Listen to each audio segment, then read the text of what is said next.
एक ॿियो सवाल जेको पंहिंजे ज़हन में रखी छॾियो, उमूमन इहो सवाल जेको हूंदो आहे हिन पूरे मुआशरे जे अंदरि हर हिकु औरत जेका आहे उहा इन सवाल खे जेका आहे लिखियो वधी आहे ऐं पंहिंजी पोती जी कुंड सां ॿधी वठंदी आहे।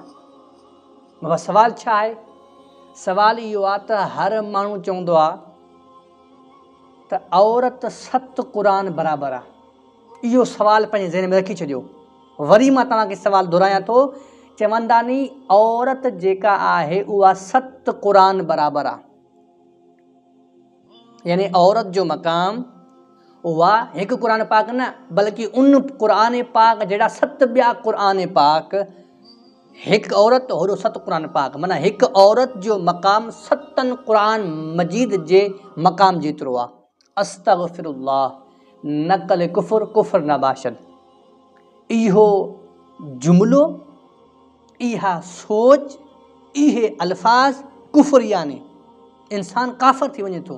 छो जो क़ुरान अल्लाह जी किताब आहे, क़दीम आहे, ऐं उन अल्लाह जी क़दीम किताब खे हिकु औरत जेका कल्ह ॼमी आहे, जेका जदीद आहे, उन जे मदे मुक़ाबले करे थो। उन जे इहो कुफ़री अक़ीदो आहे। मुंहिंजा प्यारा दोस्तो, क़ुरान मजीद जेको आहे न, अलिफ लाम हा मीम दाल, अलहम्द खां वठी वन्नास जी सीन ताईं जेको बि क़ुरान पाक आहे, इहो अल्लाह जो कलाम क़दीम आहे।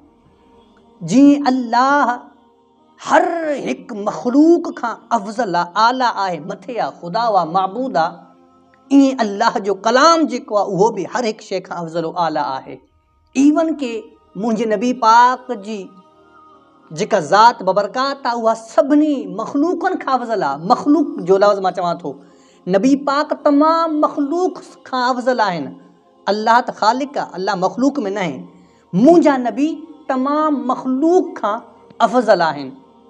उहो कलाम जेको अल्लाह जो आहे क़ुरान, उहो बि मुंहिंजे नबी पाक खां मथे आहे।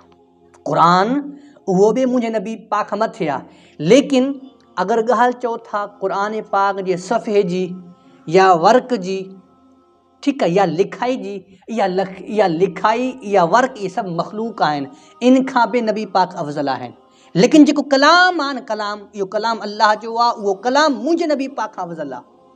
मुंहिंजा प्यारा दोस्तो, न्याणी जेके चवंदा नी क़ुरान पाक 7 क़ुर जे बराबरि आहे, इहो कुफ़री अक़ीदो आहे। न्याणी त क़ुरान जे गलिफ़ जे बराबरि बि न आहे, छो जो क़ुरान जो गलिफ़ बि उहो बि पाक हूंदो आहे। इंसान जी इज़्ज़त आहे, वक़ार आहे, औरत जी बि इज़्ज़त आहे। शरीयत औरत खे इज़्ज़त ॾिनी आहे, मान ॾिनो आहे, मक़ाम ॾिनो आहे। लेकिन एतिरो मक़ाम न जो तव्हां हथ सां उन औरत खे खणी करे क़ुरान जे बराबरि रखो। इहो पंहिंजो अक़ीदो, इहो नज़रियो थोरो चेंज कयो। हा, औरत इंसान आहे। इंसान जेको आहे उहो अशरफुल मख़लूक़ात बिल्कुलु आहे, लेकिन क़ुरान पाक खां अफ़ज़ल न आहे।